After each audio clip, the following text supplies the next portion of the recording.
Hello, friends, and welcome to day 17 of our 21-day of purification cleanse, where we use SB Complete to help ourselves to aid and purify our liver mainly, and that will help us to purify our blood and to clean and clear our immune system and help our digestive system be up to par when we have completed our 21 days of 1 to 2 to 3 smoothies per day. And by now, I think you know all of those little ins and outs of these, how a day can look as we eat. Well, so I also have this schedule of introducing a couple of different topics with each call. And today I am going to share a little bit about the blood type diet and about enzymes and our tongue and where does the non-nutrient food go in our body. Those are some big topics. So I'm going to pull up the first blood type. We have 4 blood types. We have O, we have B, we have A, and we have AB. And those are, there is a doctor called Peter D'Amo, and he has written books and books about the blood type and certain foods that are really agreeable with our blood and some foods that are not agreeable with our blood, and how it can help us to stay more up to par of what we can easily digest and use as fuel and use as energy and use as beneficial foods for us, rather than perhaps choosing foods that are not so beneficial for us. Now, this is just a little snippet, and if it interests you, I am happy to share this with you. I'm going to pull up a photo, and we'll start with blood type O. So this is just a little like rundown that chat did for me, just to kind of make it nice and presentable. And you're welcome to take a screenshot of this. If you are on my call group for this session of September in 2025, I will also send them out in the email with this video. Blood type O is the caveman blood type.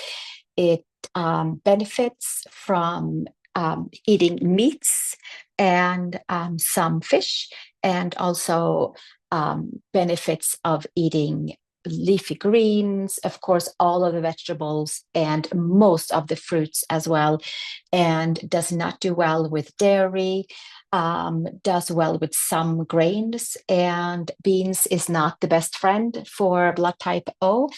Now, you can take it or leave it, but this is just like a little food for thought, a little bit of a maybe eye-opener. Perhaps we're eating some foods that are on the avoid list for our blood group, and perhaps we're wondering, what can I do to change the way I'm feeling? And perhaps it has to do with some foods that we're eating. Blood type B is a very, very blessed blood type and can eat just about everything and work really well with digesting just about all foods. There's one food that I think is on the avoid list for all blood types, and that would be pork, and that would also be, I believe, some of the dairy that are processed, of course. And then, yeah, here are the blood type B, very blessed blood type, and they can digest just about anything. They are the blood type that do really well with dairy and wild game as well. So there is the blood type B, and then I'm just brushing over this, and please contact me or certainly research if this interests you and you are drawn to this. And then we have blood type A, which is the blood type that does really well with grains and does well with the vegetable protein, and some chicken and fish, of course, does really well with that, but not so well with red meat. And it is also known as the vegan vegetarian blood type. Benefits from vegetarian vegan meals and diet. And then we have AB, which is like a combination of A and B, and can have a little bit of each from the blood type B and the blood type A food list. There are some long food lists, and they are divided up in beneficial, which helps us to feel really good. And then there is a food list with neutral foods that we can eat unlimited. And then there is a food list for each and every blood group that is on the avoid, where sometimes can make us a little not well, digestive wise and health wise. So check that out. That is one diet in a very small little nutshell, because we are just doing little nuggets on these videos to get us to kind of think about, oh, should I look into that? Maybe that would work for me, maybe not. And if we have any specific ailments, or we are having reactions to different foods that we eat and we can't figure out why, maybe we do want to check what blood type we have, and maybe we do want to write down what we eat and kind of compare and see if it's on the beneficial list for our blood or if it's on the avoid list for our blood. Food for thought. Certainly, there are so many other diets. It's like a whole jungle of diets, and we're not going to go through them because I will take the entire call and not even touching them. I think that is a really important thing to look into. If there is anything that doesn't feel good for us when we eat certain foods, if we have no issues whatsoever, then we are on the right path, and there is no tweaking that needs to be done whatsoever. So check and see what works for you.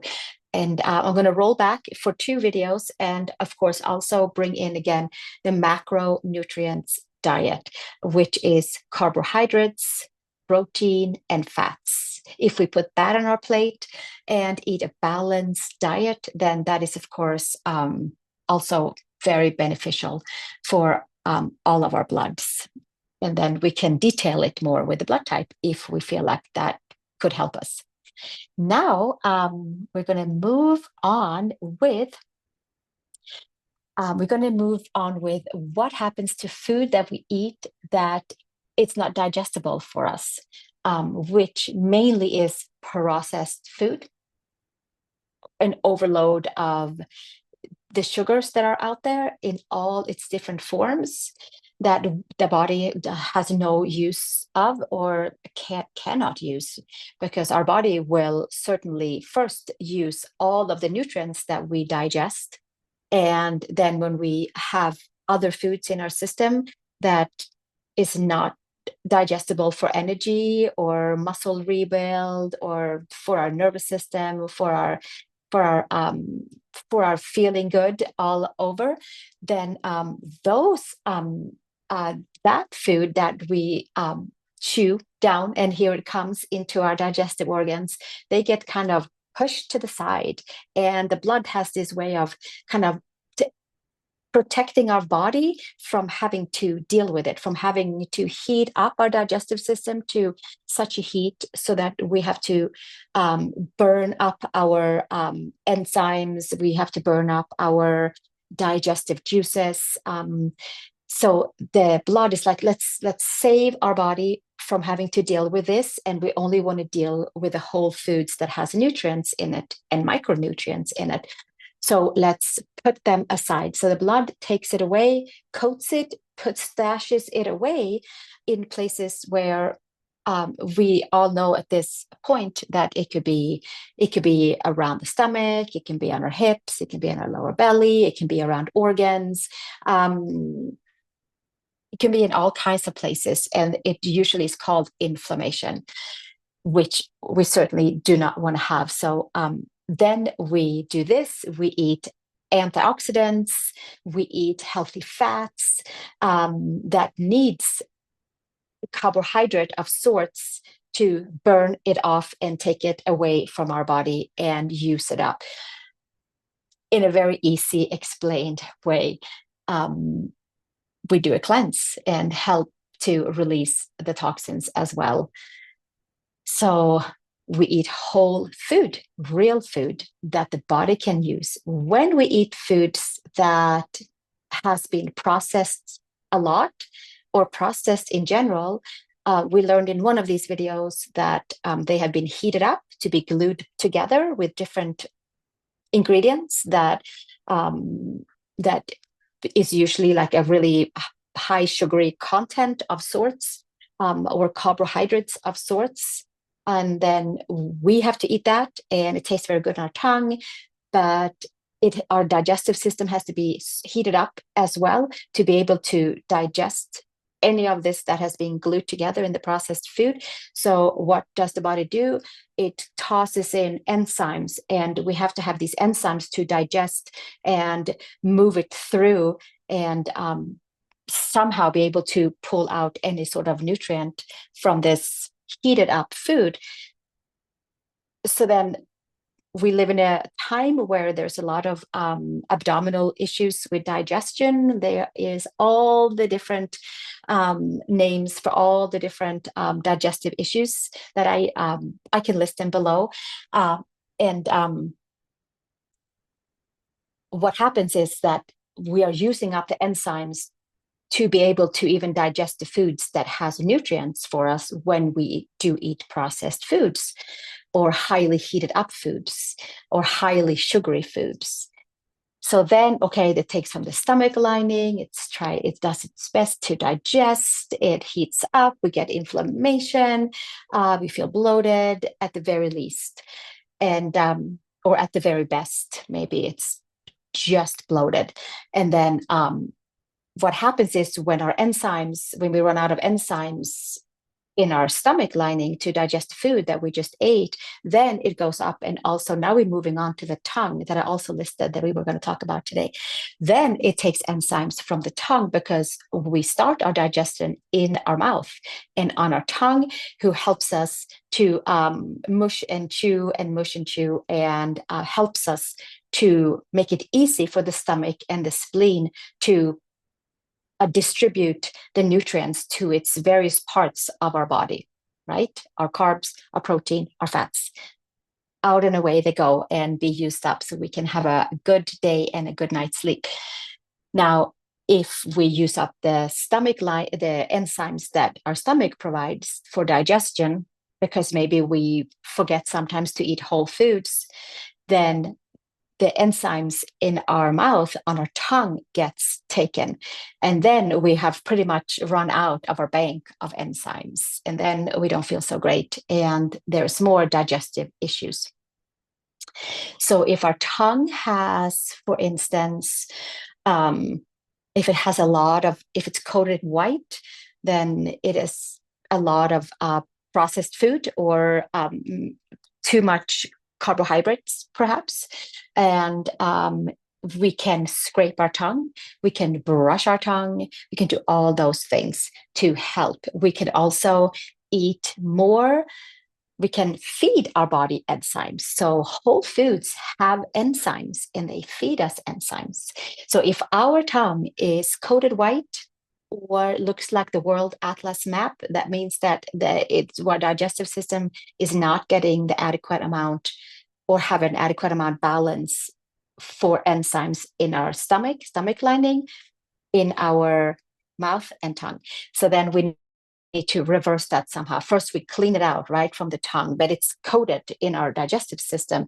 So how are we going to reverse that? We are going to feed ourselves food that has enzymes. So all of the leafy greens, the vegetable kingdom, the dark leafy greens, and the berries, the dark all berries, but like blueberries for sure, the darker ones is a little bit quicker to clean it out.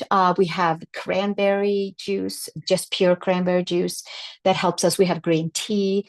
We have broccoli. We have all of the vegetable fruit berry kingdom that can help us to bring heavy dose of enzymes into our digestive system that will help us to stay clean and clear and have a smoother digestive tract. And it doesn't have to deal with the processed foods that takes enzymes away from our body.